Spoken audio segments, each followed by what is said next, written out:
श्री प्रताप चंद्र सारंगी जी।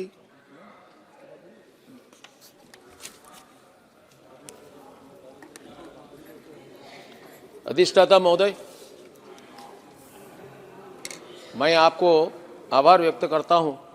इसमें मेरा श्रद्धा निवेदन करने के लिए श्री राम जन्मभूमि की भूमि में जो मंदिर प्रतिष्ठा हुआ, इसके विषय में चर्चा करने का मौका मुझे देने के लिए मैं आपको कृतज्ञता प्रकट करता हूं। मर्यादा पुरुषोत्तम भगवान श्री रामचंद्र को आज कुछ लोग राजनीति के कटघरे में बंदी करने का दुष्प्रयास करते हैं, परंतु ये संभव नहीं होगा। इस देश में नस नस में राम विराजमान करते हैं। जब बच्चा पैदा होता है उनके काम में राम नाम दिया जाता है, और जब थक जाते हैं राम राम कहते हैं, अभिनंदन करने से जय श्री राम करते हैं, और मरने के समय राम नाम सत्य है कहकर हम जाते हैं। वही राम दशरथ का बेटा, वही राम घट घट में लेटा, वही राम जगत पसेरा, वही राम सबसे न्यारा। ये राम एक मर्यादा का प्रतीक है। हमारे देश में नहीं, पूरे विश्व में भगवान श्री राम सर्वोच्च चरित्रवत्ता का आदर्श, आदर्श पुत्र, आदर्श भ्राता, आदर्श प्रजानुरंजक राजा, कुशली समाज संगठक और आदर्श तत्ववेत्ता के रूप में श्री राम एक अद्भुत आदर्श प्रतिष्ठा किया, जो अतुलनीय है, अनुपम है, असाधारण है। मर्यादा पुरुषोत्तम भगवान श्री रामचंद्र को सांप्रदायिकता के कटघरे में बंदी करने वाले इस देश में कुछ कम नहीं है। कुछ लोग तो बोले हैं कि भगवान श्री रामचंद्र के जन्म स्थान पर एक शौचालय बना दिया जाए। क्या देशभक्ति? क्यों? क्योंकि विदेशी आक्रांता बाबर को इस देश का अनन्य राष्ट्र पुरुष राम के साथ बराबर करने वाले इतिहास का विंजियंस को सामना करना पड़ेगा।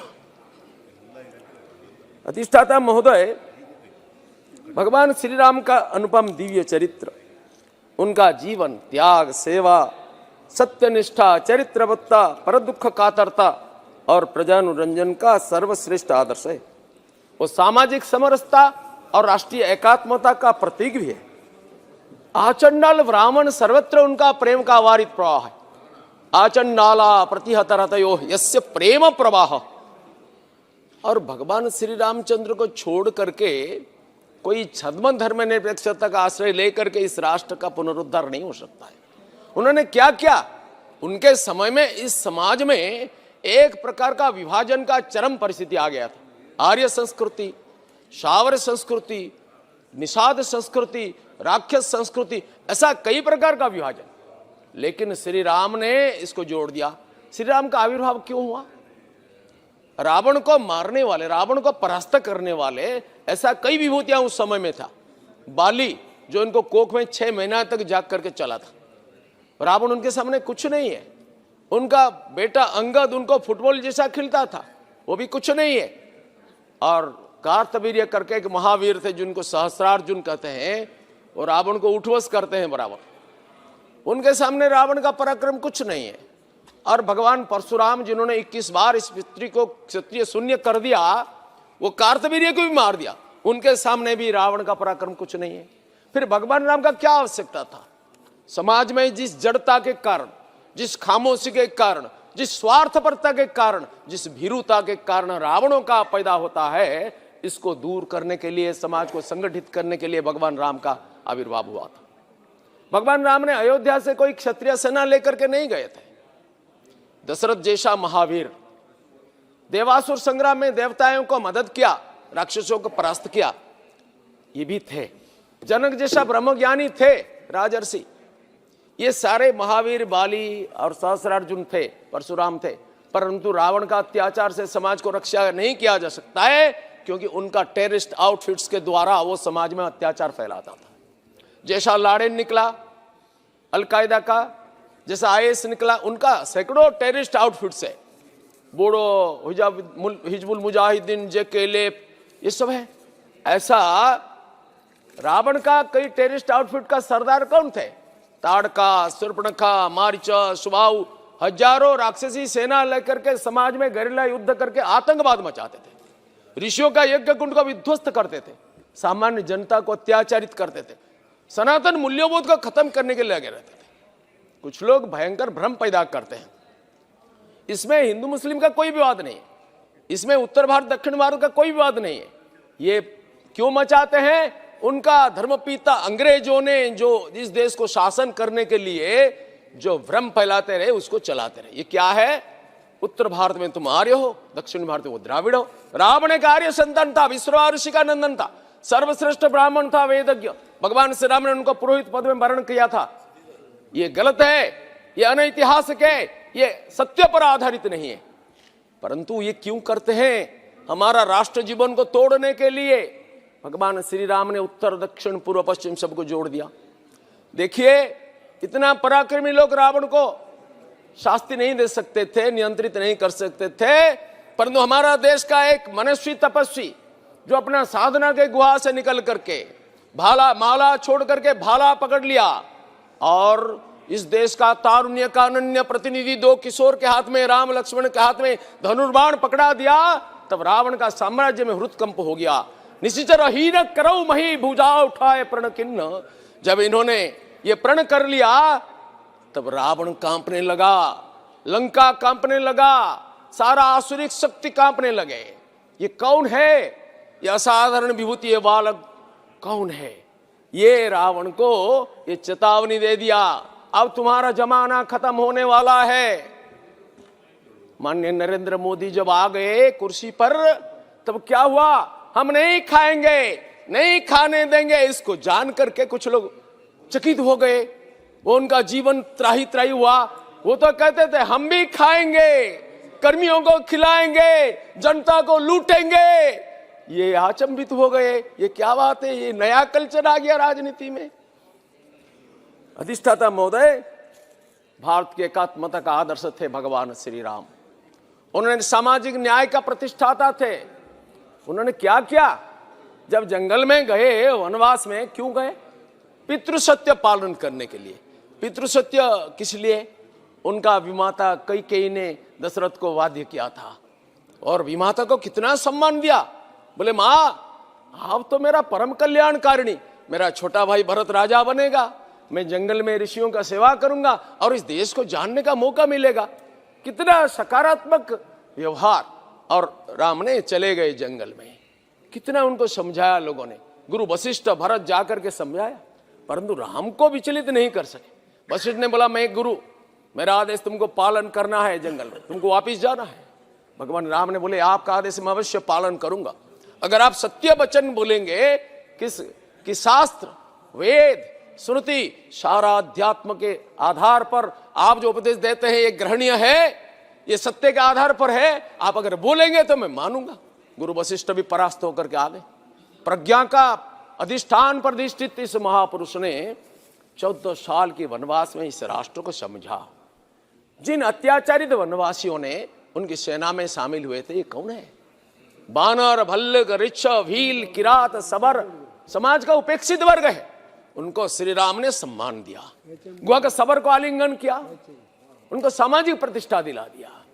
पतिता अहल्या का सेवा ग्रहण किया, कैवर्त का सेवा स्वीकार किया, पतिता अहल्या को उद्धार किया।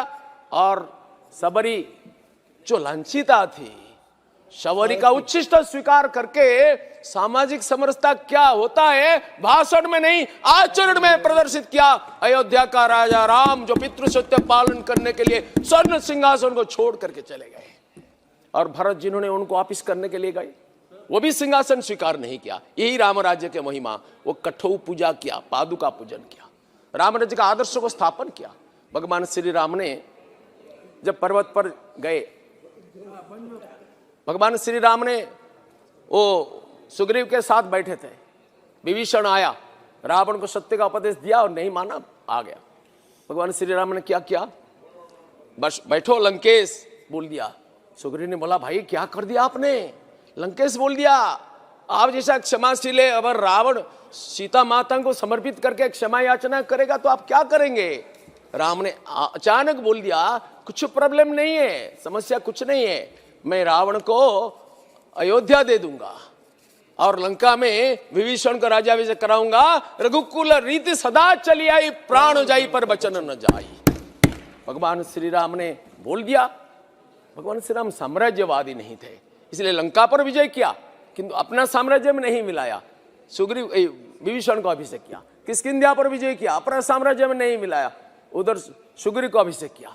भगवान श्री राम ने कभी तलवार का बल पर विश्वास नहीं करते थे, परंतु जब तलवार जरूरत होता है इसको भी नहीं छोड़ते। पराक्रम प्रकट करना जरूरत होता है तो इसको मान लेते हैं। अधिष्ठाता महोदय, भगवान श्री राम लंका पर विजय प्राप्त किया और उस दिन बोला सुग्रीव को, विभीषण को, सकृतेव प्रपन्नास्मि तबाहम इति उच्यते अभयम सर्वभूतेभ्यः ददामि एतत् व्रतं मम। एक बार यदि कोई बोल देता है कि मैं तुम्हारा हूं, उनको तीनों लोक में अभय प्रदान करना यह हमारा धर्म है। शरणागत वत्सलता श्री राम के साथ पास में हमको सीखना चाहिए। देश प्रेम क्या है? जब रावण को वध किया, रावण का कुल नारी का अपमान नहीं किया, सबको सम्मान पूर्वक व्यवस्थापित किया। और वध करने के पश्चात विभीषण और लक्ष्मण ने बोले, हे प्रभु, आप इस स्वर्णिम लंका में शासन करें, हम आपका सेवा करेंगे। भगवान श्री राम का आंखों से आंसू आ गया। बोले, अपि स्वर्णमयी लंका न मे लक्ष्मण रोचते जननीम जन्म भूमिश्च स्वर्गादपि गरीयसे। लक्ष्मण, ये क्या है? सुवर्णपुरी लंका में मेरा कोई आग्रह नहीं है। अयोध्या का स्वर्ण सिंहासन छोड़ करके आया सत्य के लिए, और आज जन्मभूमि मुझे पुकारती है, मुझे जाना पड़ेगा, इसमें मेरा कोई रुचि नहीं है। जो विदेशी बैंक में 1000 करोड़ रुपया रखने वाले, इस देश को तोड़ने वाले, इस देश को लूटने वाले भगवान श्री राम का देश प्रेम का लहर को समझ नहीं पाएंगे। अधिष्ठाता महोदय, भगवान श्री राम आ गए, स्वर्णपुरी लंका को छोड़ करके आ गए, अयोध्या में प्रविष्ट हुआ। अयोध्या में उनका राज्याभिषेक हुआ। क्या हुआ राज्याभिषेक में? प्रजावर्ग बैठे थे। भगवान श्री रामचंद्र ने अभिषेक उत्सव में उद्बोधन दिया, स्नेहम दयाम च सौख्यम च यदि वा जानकीमपि आराधनाय लोकानां मुंचतो नास्ति मे व्यथा। स्नेह, दया, सुख, स्वाच्छंद्य यदि प्रयोजन होता है तो माता जानकी को भी मैं विसर्जित कर सकता हूं। किस लिए? प्रजाओं की आराधना के लिए। आराधनाय लोकानां, राजा प्रजा का आराधन करेगा। राम राज्य में ही उल्टा रीति है, प्रजा राजा का नहीं। और मान्यवर नरेंद्र मोदी के राज्य में क्या होता है?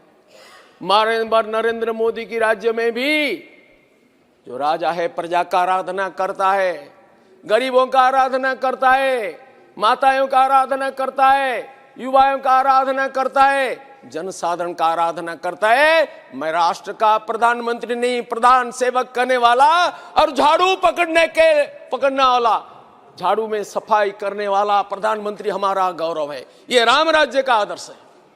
रिक्शा वालों से लेकर राष्ट्रपति तक झाड़ू पकड़वाने वाले हमारे गौरवशाली यशस्वी प्रधानमंत्री श्रीमान नरेंद्र मोदी रामचंद्र की पद चिन्ह पर चलने वाले हैं। इसलिए राम मंदिर प्रतिष्ठा कोई सामान्य मंदिर नहीं है। जन्म स्थान में मंदिर प्रतिष्ठा को लेकर के कुछ लोगों ने सवाल उठाया, यहां राम ने पैदा हुआ क्या प्रमाण है? क्या बाकी कोई महापुरुष के बारे में ऐसा बोल सकते हो? आपका जन्म का क्या प्रमाण है? क्या माता पिता का डीएनए टेस्ट करके आपने उनको माता पिता बोला है? भगवान श्री रामचंद्र हमारा आस्था है, इस राष्ट्र का अस्मिता, अभिमान, स्वाभिमान है। इसके बारे में ऐसा सवाल उठाने का तुमको क्या अधिकार है? प्रश्न है उधर मंदिर था या नहीं, यह साबित हो गया है। Historical evidence, geographical evidence, scientific evidence, documentary evidence, सारा प्रमाणों के आधार पर मान्यवर अदालत ने यह राय दिया कि उधर मंदिर था, मंदिर रहेगा। मुझे याद है हर बार कार सभा में मैं गया था, 90 में भी गया था, 92 में भी गया था, और मुझे इसलिए गर्व है। और पुलिस लाठी में घायल होकर के उधर में पड़ा था 92 में। और यह कार सेवा जिन्होंने किया, जिन्होंने इससे पहले जो 5 लाख के आसपास लोगों ने 500 साल में बलिदान किया, आज उनका अंतरात्मा को शांति मिलता होगा। नरेंद्र मोदी जी ने एक असंभव कार्य किया। मैं अदालत को भी धन्यवाद देता हूं। अगर माननीय नरेंद्र मोदी का शासन नहीं होता, यहां पर कांग्रेसियों का शासन होता, मैं गारंटी के साथ बोल सकता हूं राम मंदिर नहीं बनता। क्यों? मान्यवर कपिल सिब्बल ने कितनी बार केस को, हियरिंग को डिले करने के लिए बोला। 139 ईयर्स एक केस में चला गया। कितना केसेस हुआ, कितने लोग मरे गए, लेकिन उनको शांति नहीं मिला, इसको डिले किया जाए। माननीय मोदी जी के कारण ये प्रतिदिन 40 दिन तक सुनवाई हुई और इसमें फैसला आया। जो फैसला आया सारा देश इसको स्वागत किया, सारा विश्व स्वागत किया। बिना रक्तपात में शांतिपूर्वक समाज में पूरा भ्रातृभाव रखते हुए मंदिर का निर्माण हुआ। सर, यह मंदिर कोई एक सामान्य मंदिर नहीं है, यह मंदिर हमारा राष्ट्र मंदिर, जिन जिन मूल्यों का प्रतीक है भगवान श्री राम, इस मंदिर से इसका तरंग छोड़ता है। सर, मैं जानना चाहता हूं कि इस मंदिर को सांप्रदायिक बनाने का कितना चेष्टा किया। मातृभक्ति, पितृभक्ति, गुरु भक्ति, देशभक्ति, त्याग, शरणागत वत्सलता, प्रजानुरंजन और शक्ति, पराक्रम, राष्ट्रीय पराक्रम, इन सब का आधार है भगवान श्री राम। क्या हमको ये गुणवत्ता नहीं चाहिए? समुद्र को विनय करके 3 दिन तक भगवान राम ने प्रार्थना किया, मुझे मार्ग दिखाओ। समुद्र ने सुना नहीं। भगवान श्री राम ने धनुर्बाण निकला, समुद्र को सुखा देगा। विश्व में भूकंप आ गया, समुद्र तक हाजिर हो गए और बोलने लगे, मैं मार्ग प्रशस्त करता हूं, पत्थर तैरेगा, करो व्यवस्था। गोस्वामी तुलसीदास की मनोरम शब्दावली में इसको वर्णन किया, विनय न मानत जलधि जड़, गए 3 दिन बीती, बोले राम सकोप तब, भाई बिनु होई न प्रीति। अधिष्ठाता महोदय, भारत में सैनिकों का गर्दन काट लिया, तब प्रधानमंत्री थे माननीय मनमोहन सिंह।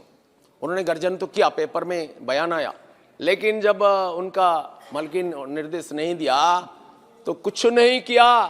राष्ट्र की रक्षा के बारे में भी कंप्रोमाइज हुआ, वोट इसका प्राधान्य हुआ, परंतु राम के चरित्र में इसको सीखना चाहिए। और माननीय नरेंद्र मोदी ने क्या किया?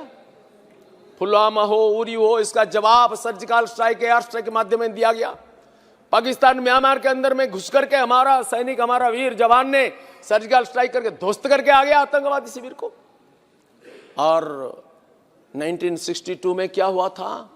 चीन का शासक भारत का प्रधानमंत्री को चेतावनी देते हुए कहा, मोदी जी तुम क्या कर रहे हो? तुम्हारा 20 सैनिकों को हमने मारा, तुम हमारा 43 सैनिकों को मार दिया। तुम जानते हो हमारा ताकत क्या है? 62 को भूल गया क्या? मोदी जी ने बोले, हमने नहीं भूला, तुम भूल गए हो शायद।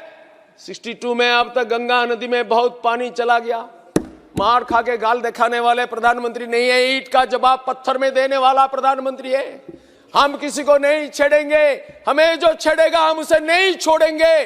श्री राम का चरित्र में गोस्वामी तुलसीदास, महामुनि वाल्मीकि क्या बोले?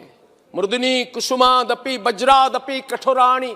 श्री रामचंद्र का चरित्र के बारे में बोलते हैं, ये कुसुम से कोमल है, वज्र से कठोर है।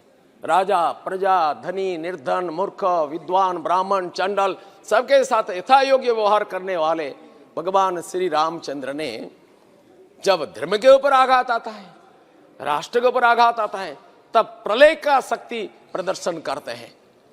माननीय नरेंद्र मोदी भाईचारा का संदेश देने वाले भी, और राष्ट्र का एक सीमा पर स्पर्श करने से प्रलय करने वाला ऐसा ताकत रखते हैं।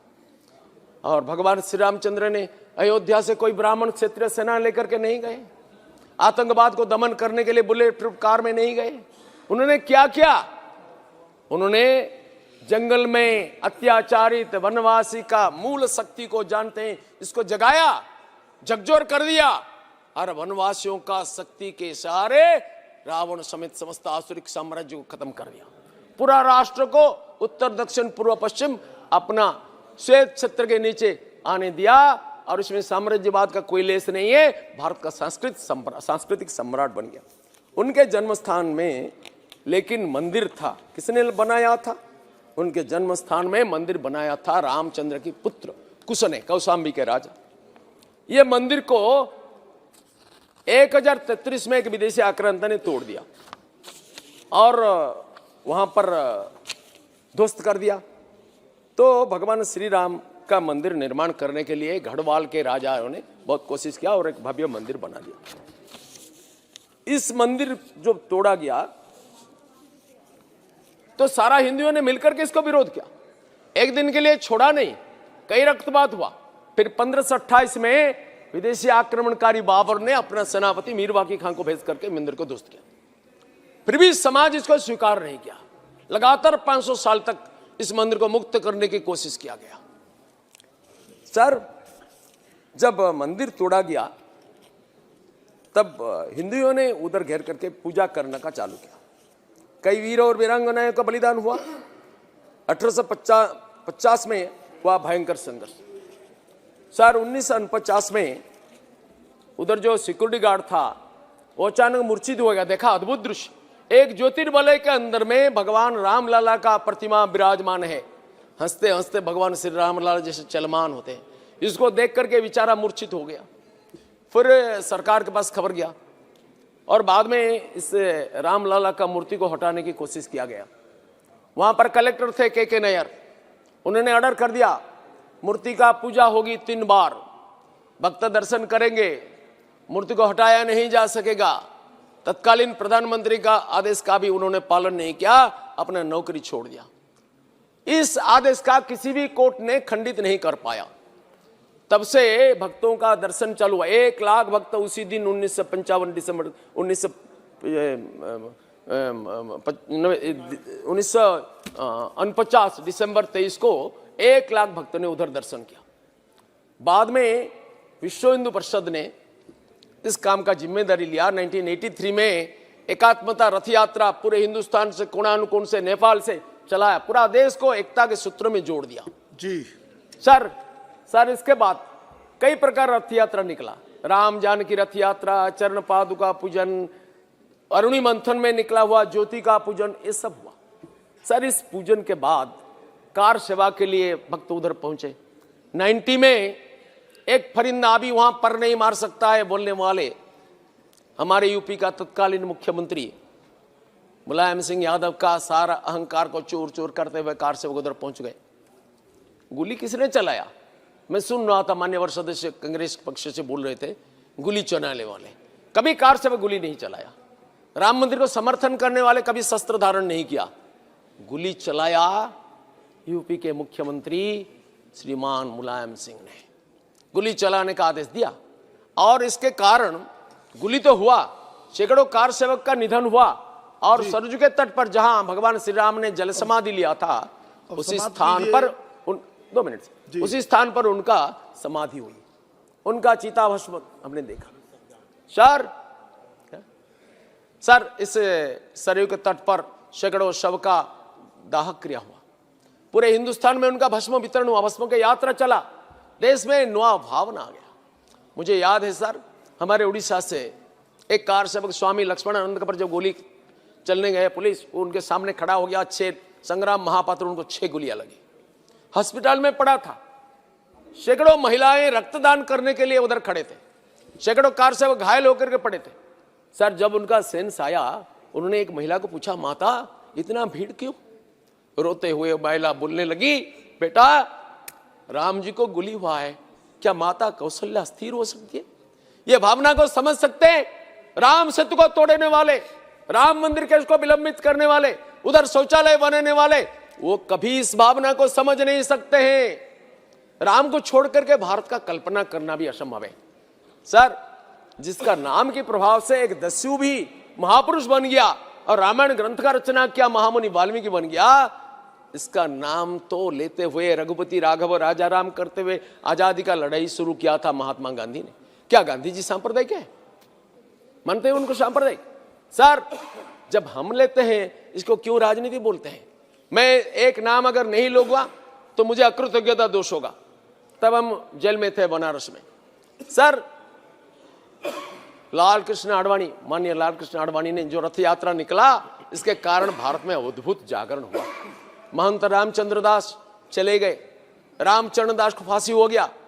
सर हिंदू मुस्लिम एकता सिपाही विद्रोह में एकजुट हो गए। बहादुर शाह जाफर ने राम मंदिर को छोड़ देने के लिए, बाबरी ढांचा को छोड़ देने के लिए मुस्लिम समाज को निवेदन किया, आदेश कर दिया था।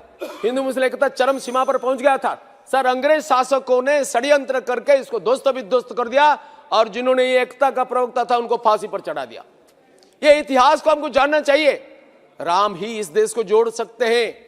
जब मंडल कमीशन के आधार पर इस देश जातिवाद में बंट गया था, तब राम मंदिर आंदोलन ने इस देश में एकात्मता का प्रतिष्ठा किया, देश को एकता के सूत्र में बांध दिया।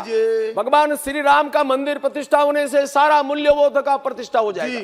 सर अब इस मंदिर का शिलान्यास हुआ मान्यवर प्रधानमंत्री जी के कर कमल में, और इस मंदिर का उद्घाटन भी हुआ, भगवान श्री राम का प्राण प्रतिष्ठा भी हुआ। मुख्य प्रधानमंत्री मुख्य यजमान के रूप में उधर बैठे थे। इसमें कितने लोगों को आपत्ति है? वो राम मंदिर नहीं चाहते, क्या चाहते हैं? इस देश को तोड़ने वाले लोगों को प्रतिष्ठित करने के लिए। सर, इसमें हिंदू मुस्लिम कोई विवाद का विषय नहीं है। रामचंद्र पूर्ण सांप्रदायिक थे, पतितों का उद्धार किया, सबको गले लगाया। इस वैश्विक मूल्यबोध का प्रतीक है भगवान श्री राम। आज यह कार्यक्रम के लिए हम माननीय प्रधानमंत्री को धन्यवाद देते हैं और माननीय प्रधानमंत्री को उत्साहित भी करते हैं। पूरे देश उनके साथ है, संपूर्ण विश्व उनके साथ है। भगवान श्री राम ने क्या किया? स्वामी विवेकानंद कहते थे, sir, a nation is not great and good because its parliament in this and that, a nation is great and good because its people are great and good. सज्जन शक्ति का द्वारा देश का महत्ता निर्भर करता है। इसलिए भगवान श्री राम ने विभीषण, सुग्रीव जैसा महात्माओं का संगठित किया, पूरे देश में ऐसा सज्जनों का समावेश किया। डॉक्टर श्रीकांत आज माननीय नरेंद्र मोदी ने यही काम करते हैं, सबका साथ, सबका विकास, सबका प्रयास, सबका विश्वास। यही काम ही राम ने किया और इसको श्रीमान नरेंद्र मोदी ने करते हैं। इसलिए मैं इस प्रस्ताव को समर्थन करता हूं और माननीय मोदी जी को भी समर्थन करता हूं। जी।